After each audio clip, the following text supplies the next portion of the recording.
그래서 둔께입니다. 둔께 유기효입니다. 유기효.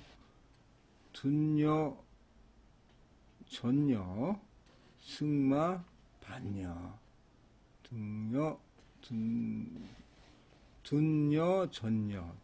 둔이라는 거는 둔이라는 거는 뭐예요? 둔이라는 건 어렵고 전여, 둔여, 전여. 머뭇거리고 둔여, 전여. 어려울 것 같고 머뭇거리고 승마 반여. 승마 말을 탔지만은 또 이게 안 가는 거죠. 말을 탔다가 내려오는 거니까 이게 머뭇머뭇거린다는 뜻이죠. 지금 일이 안 된다는 거예요. 비구 혼구. 도둑이 아니니까 결혼 상대가 되다. 도둑이 아니고 결혼 상대다라는 거죠. 자, 여자가 고든도리를 지켰지만은 불자, 자식이 없다가 10년 내자, 10년이 지나서야 비로소 자식을 얻는다. 아주 복잡한 얘기입니다. 자.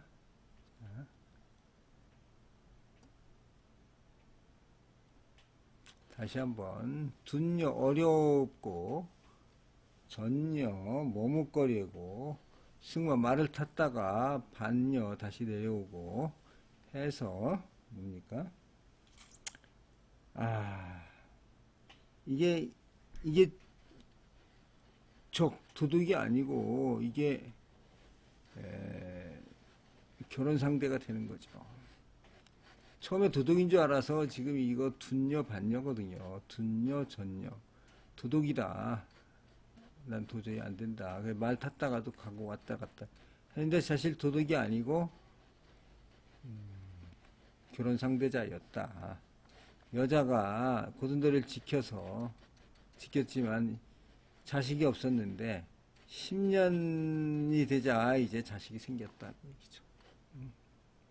자, 제가 한번 다시 설명을 드리면, 자, 보겠습니다. 이거는 왜 이런 개가 나오냐면, 여기에 보면은 이거는 밑에는 이제 양이고, 위에는 음이죠, 두 개가. 그래서 6인데, 이 음이 정위치에 있는 거죠, 정위치. 정위치에 있고, 이것도 당위에 있습니다. 양음이니까. 그래서, 이 6위는 말이죠. 굉장히 그 자존심이 강하고 센 거예요. 센데. 한편 또 이것도 마찬가지로 일도 정의의 양 아닙니까? 양도 정의에 있기 때문에 얘도 자존심이 엄청 센 거예요. 그래서 두 사람이 의외로 합하지 않는 겁니다. 지금.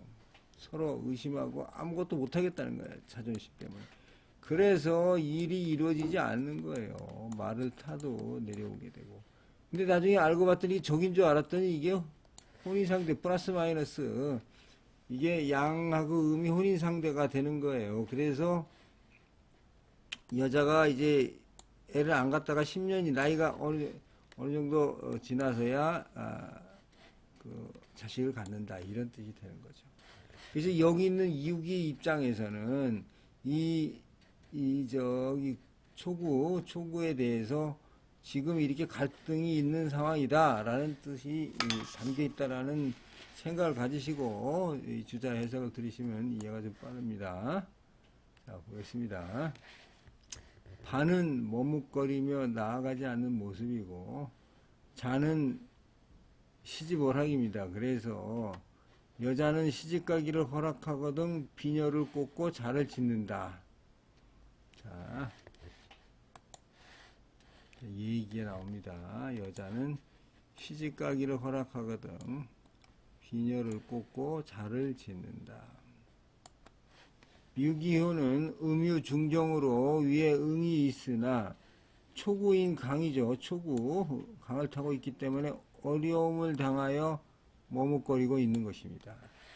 그런데 보니까 초구는 도둑이 아니고 혼인상대예요. 혼인상대. 다만 자신이 올바른 도리를 지키기 때문에 허락하지 않다가 10년에 이르러 수가 다하고 이치가 극에 달하면 망령되이 구하는 자가 떠나가고 정응인 자가 합하여 허락할 수 있는 것입니다. 교회에 이런 상이 있음으로 인하여 이거는 이렇게 해서 경계를 한 것이죠. 경계를 한 것이다. 자, 이렇게 주자는 설명을 하고 있습니다. 자, 이거 제가 보충하겠습니다. 유기는 어려운 세상에 당하여 비록 스스로 구제하지는 못하지만 중에 거하고 정을 얻었으며 응이 위에 있으니 의리를 잃지 않는 것입니다. 즉 도덕은 초효를 말하는 것인데 뜻이 오효에 있어 초효를 따르지 못해 여자가 생육하지 않는다는 것입니다. 왕필의 해석을 보면은 왕필의 주는 어려운 세상을 만나 어떤 권세도 10년을 넘기지 못하니 10년이 지나가면 정상으로 돌아간다. 정상으로 돌아가면 본래의 뜻을 실현할 수 있으니 10년 만에 애를 낳아서 생육한다는 뜻이다. 이런 얘기죠. 자, 요 유기유사에 대한 좀 더 자세한 정의천의 해석을 한번 줄 보겠습니다.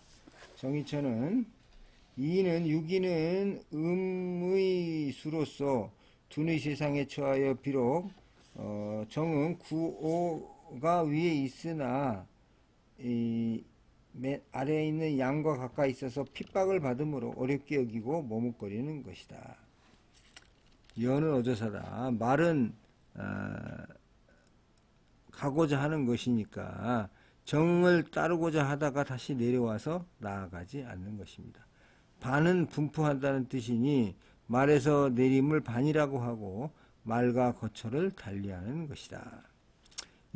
구인은 어려운 세상에 맞춰서 비록 스스로 구제하지는 못하지만 중에 거하고 정을 얻었으며 응이 위에 있으니 의리를 잃지 않는 자입니다. 그러나 초구가 가까이 있으니 음은 바로 양이 구하는 바이며 유는 강이 능멸하는 바입니다.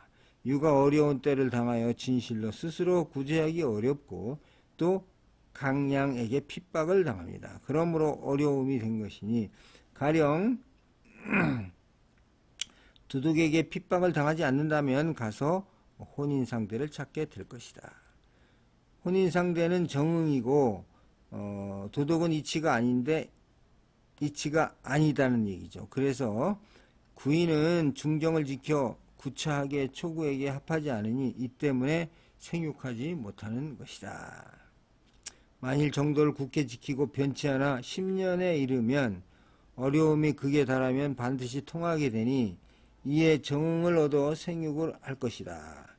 여자로서 음유로서 만일 지절을 지킨다면 오래면 반드시 통함을 얻는데 하물며 군자가 도를 지키고 변치 않음에 있어서랴. 초구는 현명하고 강정한 사람인데 적이 되어 남을 침해하고 핍박하면 어째서인가. 이는 구이가 유로서 강을 가까이 있음을 근거하여 뜻을 삼은 것이요. 다시 초구의 덕이 어떠한가는 계산하지 않은 것이니 여기에 뜻을 취함이 이와 같다. 이렇게 쓰고 있습니다. 자, 이 어느 정도 된 것 같습니다. 자, 이제 6.3입니다. 6.3.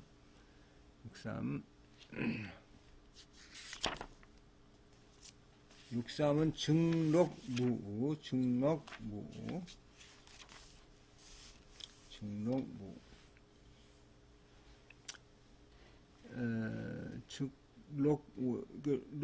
즉시 록이라고 사슴이죠. 사심을 쫓는데 무우 안내인이 없다는 거죠. 사실 이게 지금 옛날 사냥 방식은 어떻게 사냥을 하냐면, 자, 왕이 이제 여기 사냥을 합니다. 이렇게 왕이라고 막 이렇게 누가 사냥을 하고 이제 활을 딱 쏘고 있죠. 그러면 이제 이 숲이죠, 숲. 그러면 이 몰입꾼이 이제 옆으로 이렇게 갑니다. 몰입꾼이 가가지고 팡팡팡팡팡팡팡팡 쳐가지고 사슴을 가운데로 몰아놓습니다. 이렇게. 예? 사슴을 가운데로 몰아놓는 거죠. 그럼 사슴들이 이게 튀어나오죠. 여기서 튀어나오니까 여기에 대해서 황제가 이제 왕이나 황제가 사냥을 하는 겁니다. 그래서 사냥 갈 때는 이게 혼자 가는 게 아니고 상당히 많은 인원이 필요해. 뭐 보통 500명 정도 갑니다. 500명 한 번 뜰 때는. 옛날에 그 왕이 뜬다는 거는 상당한 저희가 필요하죠. 그래서 그래가지고 여기서 이제 사냥을 해서 사슴을 이렇게 잡았는데 이게 하다 보면 사슴에 뭐 여기 옆구리를 푹 찔려가지고 이렇게 죽은 화살 맞은 게도 있고 여기에 화살 맞은 것도 있고 이렇게 하는 것들은 이거는 안 좋은 사냥이죠. 사냥은 여기 가운데를 맞춰야 됩니다. 가운데를 맞춰 바로 죽여야지 되는 이게 올바른 사냥법이죠. 그래서 이렇게 죽은 것들은 다 버립니다. 이거는 다 그리고 요거 이렇게 가운데 있는 것만 갖고 오죠. 이거는 다 그 주위 사람들이 놀아줍니다. 이런 게 이제 사냥이다. 그래서 이 사슴을 쫓는데 즉렁부 안내인이 없다는 거죠. 사슴을 쫓는데 안내인이 없다. 그래서 유입 우림 중 그러다 보면 이게 안내인이 없으면 그냥 사슴 찾아서 무조건 들어가는 거예요. 이거는 말이 안 되는, 이거는 완전히 길 잃기 십상이죠. 옛날 같은 때는 이런 게 있을 수가 없죠. 빠져 들어갑니다. 이 군자는 그래서 이걸 알아서 이를 부려서 버리는 것만 못하니 그대로 가면 어떻습니까? 안 좋다는 거죠. 부끄럽다. 그대로 가면 부끄럽다는 거죠. 아쉬움이 생긴다는 거죠. 그렇게 가면 부끄럽다는 것도 있지만 아쉬움도 생긴다. 그래서 임금이 이제 사냥하는 거 요거는 알으셔야 됩니다. 그냥 사냥이 아니에요. 임금이 사냥할 때는 반드시 몰입꾼이 몰입을 해서 이 사슴이 일로 나오게 해가지고 사슴이 보이는 상태에서 왕이 활을 쏩니다. 예, 그런 내용입니다. 그런 내용이에요. 그래서 혼자 가서 이렇게 쫓아가면 사슴이 도망가 버리면 어떻게 해요? 못 잡지. 하루 종일 있어야 사냥 못 하는 거예요. 그러니까 여기서 이렇게 둘러맞고선 여기 다 쳐줍니다. 이렇게 해서 사슴이 일로 나오게끔 하면 그 사슴을 쏘는 것이 옛날 사냥입니다.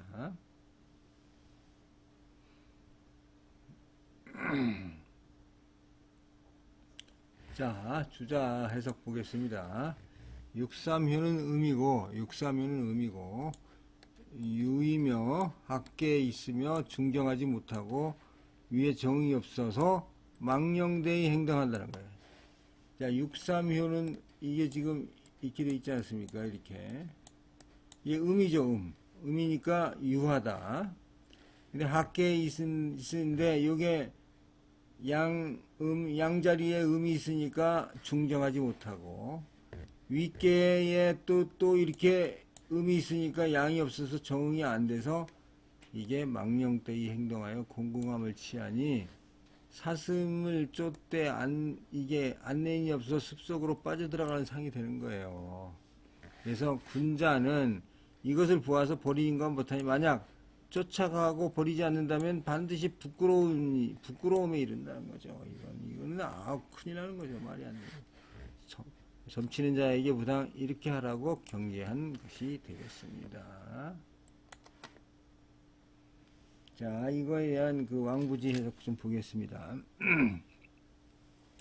임금이 사냥을 할 때는 이 안내원이 짐승들을 모아서 임금으로 하여금 활쏘기 좋게 해줍니다. 그런데 지금 안내인이 없이 하고 있으니 사슴을 꼭 잡는다고 할 수가 없는 거죠. 습속은 수레이든 말이든 전진하는데 여러 가지 장애가 있습니다.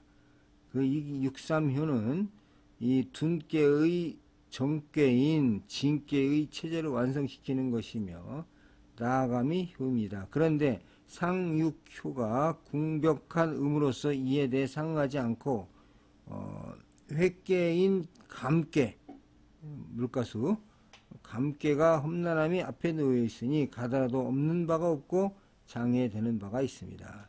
그래서 이러한 상을 이루고 있는 것입니다. 육삼효는 부드러운 유이기도 하고 날카로운 감이 없는 상으로서 많은 경우에 기미를 알고 그만둘 수가 있습니다. 그러므로 군자의 도에 따라서 그만두는 것이 좋겠다. 그러나 진께의 체제를 이루고 있고 조급하게 나아가기도 하니 그만둘 수 있음을 온전하게 잘 지탱하지 못한다면 아쉬움이 있다, 부끄러움이 있다. 그래서 스스로에게 난처함이 있다, 난처하게 된다는 겁니다. 자, 여기 이제 밑에가 진깨니까 진깨는 우레니까 우레는 나간다는 그 속성을 가지고 있는 거죠. 그래서 263은 나가고 싶은데 위에 마땅하게 이게 닿는 게 없어요. 여기가 3하고 6이 여기 플러스가 나와야 되는데 양이 나와야 돼, 음이 나와 있고 여기도 또 음이 나와 있고 이게 지금 정응이 안 되는 거예요. 그래서 여기에서 잘못하다가는 나가긴 나가는데 이게 길을 잃는다는 얘기예요. 이 길을 습속으로 유입 우 임중이다. 길을 잃을 수가 있기 때문에 좀 더 조심해서 이게 그렇지 않으면 이거 참 창피한 일이죠. 사냥 갔다가 길을 잃었다. 창피한 일이죠. 사냥 갔다가 길을 잃고 나오기도 어려운 경우가 있어요. 그래서 이 사냥을 할 때는 사전에 사냥 팀장이 있습니다. 준비를 많이 합니다. 이렇게 해갖고 어디가 사슴이 많은지 이렇게. 그리고 거기다가 아주 그 호랑이 같은 걸 쓸 수도 없잖아요. 사슴을 주로 샀습니다.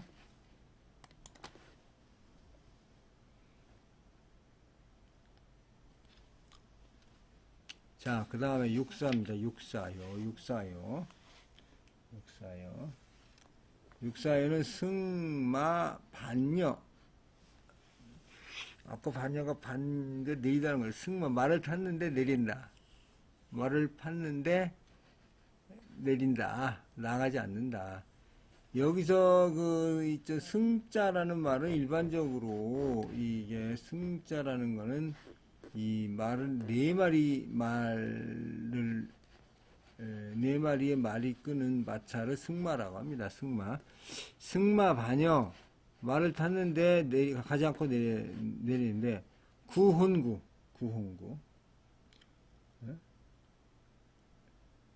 혼인을 구하는 거죠. 그러니까 말을 타고 가다가 내렸는데 이것은 뭐냐면 결혼 상대자를 구하기 위해서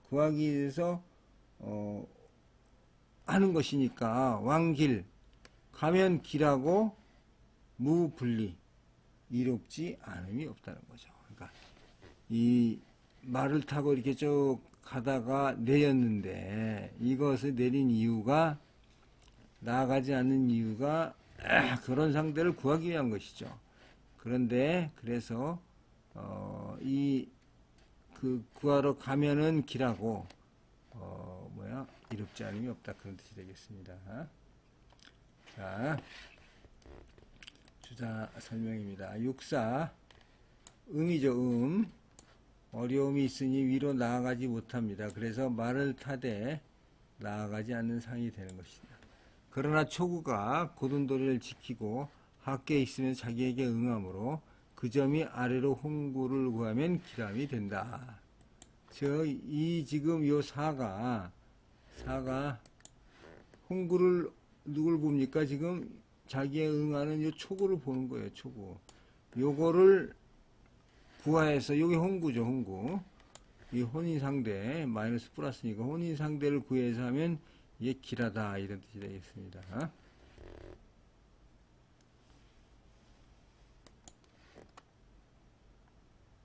자, 이거에 대한 왕부지 설명 보겠습니다. 육사효는 초구효와 응하면서 또 위로 구호효를 받들고 있으니까 전적으로 가려고만 하지 않습니다. 그러므로 말에 탔다가 내리는 상을 이루고 있는데 그러나 유로서 제2위를 차지하고 있고 물러남의 효가 되어 있습니다. 그래서 처음에는 비록 의심받기는 하지만 마침내는 필연코 가기로 하여 초구효와 제대로 응함을 이루기 그래서 이제 혼인한다는 거죠. 양이 움직여 공이 있기 위해서는 반드시 순종하며 받아들이는 음이 되어야 하기 때문입니다. 그래서 디에라야 애를 낳고 화육을 이뤄되니 이것이 자기에게는 기람이 되고 또 뭡니까? 이롭지 않음이 없다 이런 뜻이 된다는 거죠.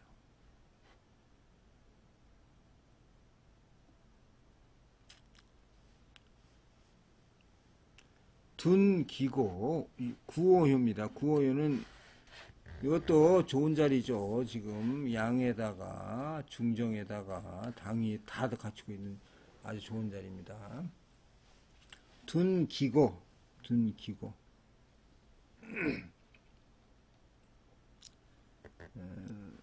소정길하고 대는 정흉이다. 소정길 대는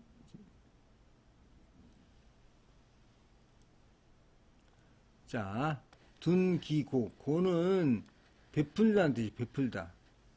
베푸는 것을 어렵다는 거죠. 베푸는 게 어렵다. 베푸는 것이 어렵다라고 하면 베푸는 것이 어렵다라고 합니다. 그래서 작게 그 고든도리를 지키면은 길한데 크게 고든도리를 지키면 흉하다는 거죠. 베풀미 어려운 거죠. 베풀미 어렵다는 얘기죠. 베풀미 어려운 것이 그러니까 작게 저걸 지키면 정길하지만 크게 고든도리를 지키다. 대정하면 흉하고 소정하면 길하다 이런 거죠. 자, 주자 해석 보겠습니다. 구호연은 양강 중정으로 존위에 거하고 있지만 어려운 시기에만 맞아 험함의 가운데 위아래가 전부 음이라는 얘기죠. 이렇게 음입니다. 그래서 험한 가운데 이게 지금 감깨죠. 감깨에 빠져 있고 비록 정인 유기가 있으나 음이유로 이거 유기 때문에 재주가 약하여 구제할 수가 없습니다. 그래서 초구는 아래에서 민심을 얻어 무리들이 모두 그에게 귀의하고 구원은 은택은 있으나 베풀 수가 없으니 이를 둔기고로 상이 됩니다. 점자가 작은 일에 대처한다면 이런 일에 대처한다면 정도를 지켜서 오히려 기량을 얻을 수가 있지만 큰 일에 대처한다면 비록 바르더라도 흉왕을 모지 못한다. 우리가 앞에서 여기 있는 저 초구가 제우를 세움이 이롭다 해가지고 여기다 다 제우를 세워버렸잖아요. 사실은 얘가 자리도 좋고 얘가 제우의 감인데 제우가 안 된 거예요. 그래서 지금 뭐를 주려고 해도 어렵다는 거죠. 전부 사람들이 이쪽으로 가봤다는 얘기입니다. 제우. 그래서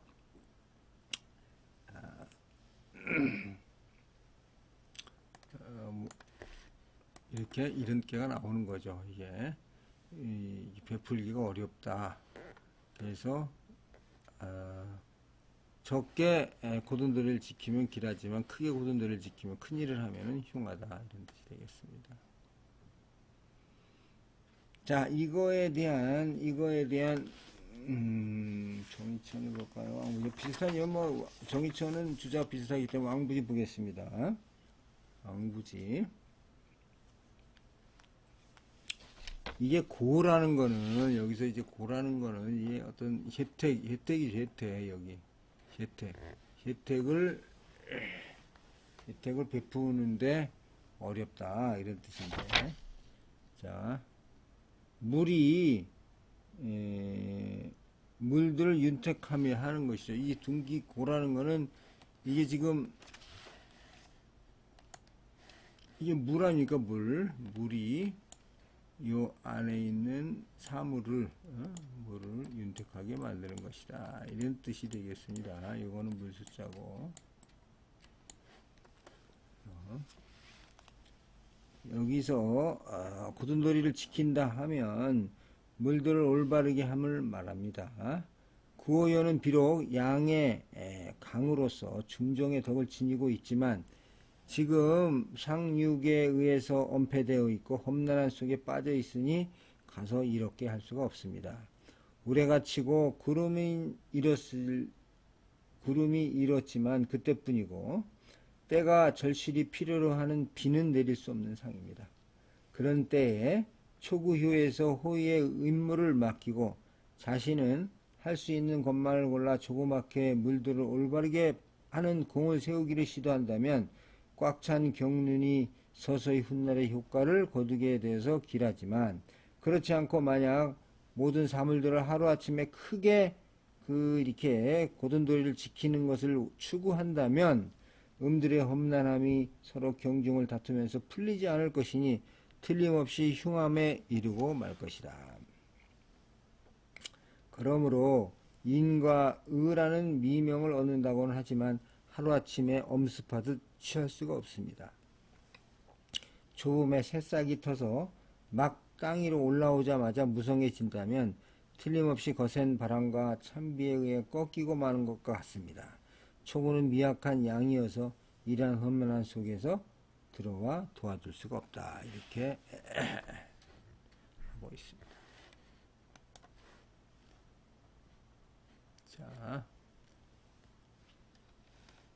자, 승마 반역. 똑같은 얘기, 승마 반역 계속 나오고 있습니다, 지금. 이게 지금 말을 타고 가다가 내리는 겁니다. 나가지 못하는 거죠. 가다가 오는 경우도 있고, 아예 출발도 안 하고 머뭇거린다. 이렇게 보는 사람도 있고, 두 가지입니다, 이거는. 읍별연여. 피눈물, 읍별.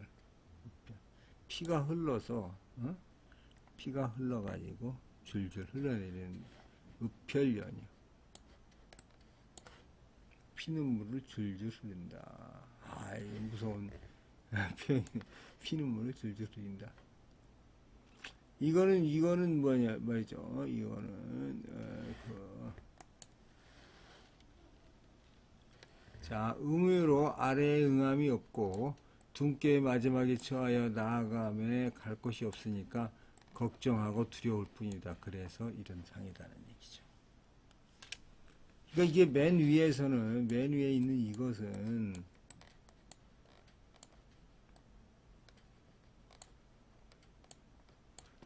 이게 더 이상 나갈 데가 없는 거죠. 이게 더 이상 나갈 데도 없고 하니까 볼까요? 양이 바야흐로 흥기하기도 하고 벌써 중위를 차지하기도 하였는데 상육이 홀로 다른 뜻을 품어서 서로 어려움에 처하고 있는 거죠. 초구여는 이미 제후가 돼서 백성을 얻었고 그 이후에 배품이 충만해 있으니 상육호가 어찌 이를 막을 수 있겠는가. 때도 지났고 형세도 기울어서 오직 스스로 슬픔에 젖어 눈물을 흘릴 따름이다.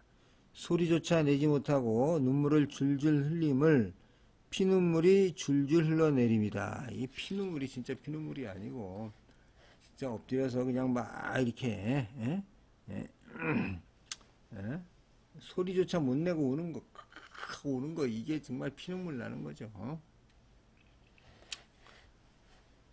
자, 여기까지 해서 마치고 우리 주역 철학자 중에 그 지욱 스님이 있는데 이 지욱 스님이 책을 몇 권 썼어요. 그래서 이거 한번 보겠습니다. 지욱은 1599년에서 1655년입니다. 명나라 4대 고승 중에 한 사람인데 이름은 종이고 자는 우익입니다. 스스로 팔불도인이라고 불렀습니다. 그는 원래 초기에는 유교의 유광, 육구영과 왕간에 심하게 심취했지만 출가한 후에는 천태종, 선종, 화엄종, 법상종 등을 공부했고 정태종의 구조로 받들어졌습니다. 대표적인 주역선해, 지욱의 주역선해, 혹시 시간이 나면 제가 지욱의 주역선해 소개 강의를 하겠습니다. 그건 주역선해에서 지역의 경문과 전문을 모두 해석했습니다. 유불합일론자죠, 이 사람은. 지욱이 불경과 주역을 이해한 것이 같습니다. 그는 건건의 두 가지 께를 불가의 수양 공부, 즉 지관과 정예로 보고 있습니다. 건건의 두께가 없으면 주역을 드러낼 수 없고 지관과 정예가 없으면 마음의 본체를 드러낼 수도 없습니다. 그는 손께를 해석하면서 만물을 흔드는 것 중에서 바람보다 빠른 것이 없다는 말은 불가에서 삼관으로서 일체의 의혹의 업보를 없앤다는 것이 되겠다는 뜻으로 해석하고 있고, 그는 태극이 원초가 무명이며 태극에서 양의 사상팔계로 진행되는 것이 윤회의 과정이다. 윤회의 과정이다. 이렇게 보고 싶. 윤회의 과정이다. 원초가 무명이고 태극에서 양이 사상 8개월 진행된 것이 윤회의 과정이다. 그래서 절로 들어가는 출세의 취지가 생긴다는 것입니다. 그러나 선학의 문화에서 주역을 해석하는 것은 대부분 경강부회하는 데서 나온 것이라는 것이 대부분 역학 철학자들의 반론입니다. 왜냐하면 주역의 경문과 전문을 이용하여 선정의 교의를 선양하기 위한 종교적 목적이 강했기 때문이라고 생각을 합니다만 주역 선회가 유명한 책이 있습니다. 자, 시간이 어느덧 이렇게 됐군요. 여기서 마치고 다음번에는 몽께입니다. 몽께 하도록 하겠습니다. 자, 감사합니다.